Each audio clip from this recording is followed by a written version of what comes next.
Good morning, students. In the class 12th Commerce in Accountancy, our running chapter is Admission of Partners. So, before before starting the new topic, I want to remember that in the previous class, in the previous video, we have discussed about the accounting treatment of goodwill. So, accounting treatment of goodwill we have done. So, in the accounting treatment of goodwill, we have already learned about how to deal with the goodwill. If it is already, uh, the accounting treatment of goodwill can be done in the three ways.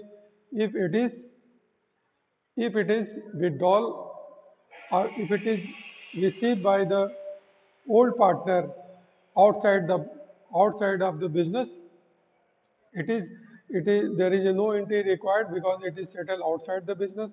And when it is goodwill bring in cash by the new partner, दो तो goodwill की entry हम लोग करते हैं books में. और when the goodwill are brought by the new admitting partner, that could be recorded in two ways: when it is retained in the business and when it is withdrawn by the old partners. And third one is when the goodwill is not bring by the old partners. So we have already discussed the various question and we have solved the various question on the basis of the goodwill. So in this lecture, in this class, we will discuss about the revaluation of assets and liabilities. So what is the importance of the revaluation of assets and liabilities? So you should understand when the new admitting partner will join your organization.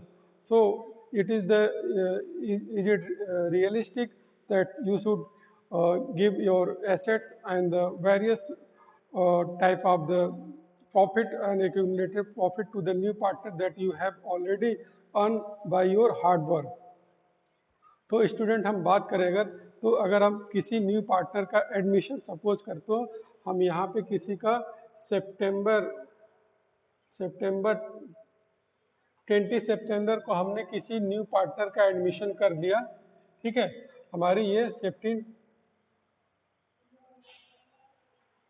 सितंबर 20 2021 को suppose करो कि हम यहाँ पे किसी new partner को admission देने वाले या फिर एडमिशन किसी न्यू पार्टनर का एडमिशन के बारे में हम प्लानिंग कर रहे हैं. तो यहाँ पे क्या होना चाहिए, ये हमारा क्या है,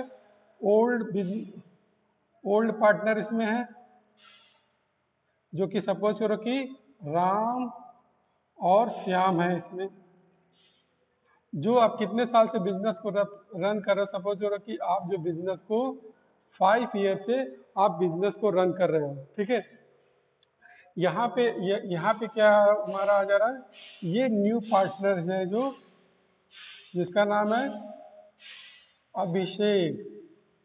कोई भी आप नाम ले सकते हैं, मैं इमेजिनरी नेम ले रहा हूँ पे. तो सपोज करो कि यहाँ से 20 सितंबर से ये बिजनेस में एंटर कर जाएगा. तो यहाँ पे टोटल पार्टनर कितने हो जाएंगे, नंबर ऑफ पार्टनर 3 हो जाएंगे. यहाँ पे अभी नंबर ऑफ पार्टनर कितने हैं, 2 है. ठीक है, तो क्या ये उचित होगा या फिर करेक्ट डिसीजन होगा कि हम अपने जितने भी हमारे यहाँ से 20 सितंबर से पहले की जितने भी एसेट्स हैं, जो हमने 5 साल के अंदर हमने एसेट्स को जनरेट किया अपने हार्ड वर्क से, जो भी हमारे फिक्स एसेट्स में भी हो सकते हैं, करंट एसेट्स भी हो सकते हैं, और वेरियस एक्यूमुलेटेड प्रॉफिट और रिजर्व हो सकते हो. तो क्या ये जस्टिफाई करता है कि जो हमारे एसेट्स हैं, ठीक है, एसेट्स और रिजर्व, जो हमारे पास जो ओल्ड एसेट्स, रिजर्व और जो भी ओल्ड एसेट्स और लाइबिलिटीज है, क्या ये इस पे जो राइट है वो राइट किसका बनता है? आप स्टूडेंट सोच के बताओ, इस एसेट्स पे किसका राइट होना चाहिए, किसका अधिकार होना चाहिए उसको लेने के लिए, बताओ. तो यहाँ पे राइट सिर्फ किसका है, वो केवल ओल्ड पार्टनर का है, जो कि ओल्ड पार्टनर राम और श्याम को ही इस प्रॉपर्टी में से हिस्सा या फिर जो भी इसका एसेट्स पे इसको मिलना चाहिए. ठीक है, तो थर्ड पार्टनर जब यहाँ पे एंटर कर रहा है, तो यहाँ से अपने बुक्स ऑफ अकाउंट को हमको क्या करना पड़ेगा, फिर से रीवैल्यूएट करना पड़ेगा, हमें एसेट्स और लायबिलिटी को रीवैल्यूएशन करना पड़ेगा। अब यहाँ सपोज करो कि हम यहाँ पे न्यू एडमिटिंग पार्टनर को जब हम बिजनेस में लेकर के आ रहे हैं तो हम उससे कैपिटल का जो डिमांड करेंगे या फिर गुडविल का जो डिमांड करने वाले हैं वो किसके बेसिस पे करेंगे, हम अपने एसेट्स को और लायबिलिटीज को रीवैल्यूएट करेंगे। ठीक है, तो एसेट्स और लायबिलिटीज को रीवैल्यूएट करने में हमें क्या फायदा होगा, हमारे बुक्स ऑफ जो अकाउंट है वो आज की डेट में इस डेट पे किस पोजीशन पे हैं, उनकी क्या बुक वैल्यू है, उनकी क्या मार्केट वैल्यू है, ये हमें पता चल जाएगा 20 सितंबर को हमारी एसेट्स और लायबिलिटीज की पोजीशन क्या है, जिसपे हम अपने न्यू पार्टनर का एडमिशन करने वाले हैं। तो जो न्यू एडमिटिंग पार्टनर है वो बुक्स ऑफ अकाउंट को देखेगा कि भाई बिल्डिंग जो है आज की डेट में इसकी कीमत ये है और फर्नीचर की कीमत ये, मशीन की कीमत ये, जिससे हम उसको बता सकते हैं आज की डेट में हमारे बैलेंस शीट या फिर पूरे बिजनेस की जो बिजनेस की टोटल जो हमारे एसेट्स है आज की डेट में हमारे कितने हैं। ठीक है, उसके बेसिस पे हम कैपिटल का डिमांड उससे कर सकते हैं। तो जब भी हम रिवैल्यूएशन अकाउंट का प्रिपरेशन करते हैं तो रिवैल्यूएशन अकाउंट जब भी कोई प्रॉफिट शेयरिंग रेशियो में चेंजेज होंगे, ठीक है, जब भी कोई प्रॉफिट शेयरिंग रेशियो में चेंजेज होंगे तो whenever there is a changes are made on the for the profit sharing ratio on the in circumstances maybe the admission of the new partner or the retirement of the partner or the death of the partner or the voluntary retirement or any type of the major changes or when there is a major changes are made in the business organization in the firm, the revaluation account should be prepared. तो जब भी हम revaluation account का preparation करेंगे, revaluation account prepare करने का main motive क्या है, हम अपने एसेट्स और लायबिलिटीज का रीवैल्यूएट कर लें कि जिस डेट से हम एडमिशन न्यू पार्टनर को लेकर के आ रहे हैं। और उस जब भी हम एसेट्स को सपोज करो कि यहाँ पे हमने कोई बिल्डिंग हमने कोई मान लो कि हमने कोई बिल्डिंग जो है 20 लाख रुपए की ले रखी थी। ठीक है, अभी इसकी क्या कीमत 5 साल बाद भी वो क्या 20 लाख रुपए की होगी? नहीं, इसकी एसेट्स की कीमत में भी 20 से 40 हो सकी होगी या फिर 50 या फिर 60 लाख होगी।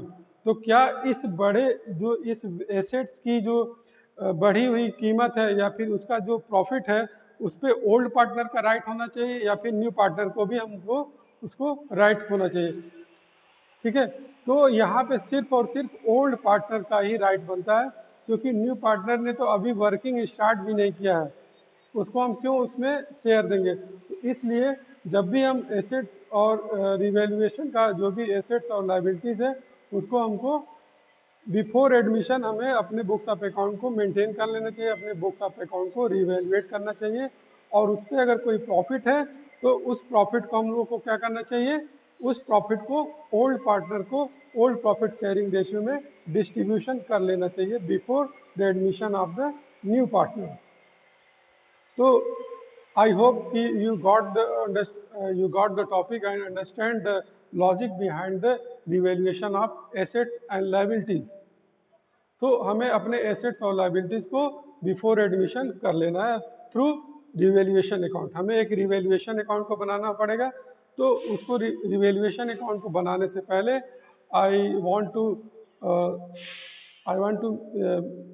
Make you understand about the how to pass the journal entry for the revaluation of assets and liabilities. So we have already learned about the revaluation of assets and liability in the previous classes in the fundamental of the accounting, in the fundamental of the partnership firm.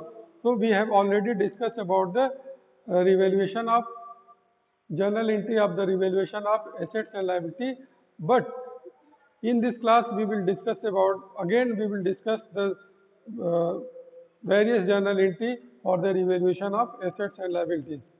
Okay.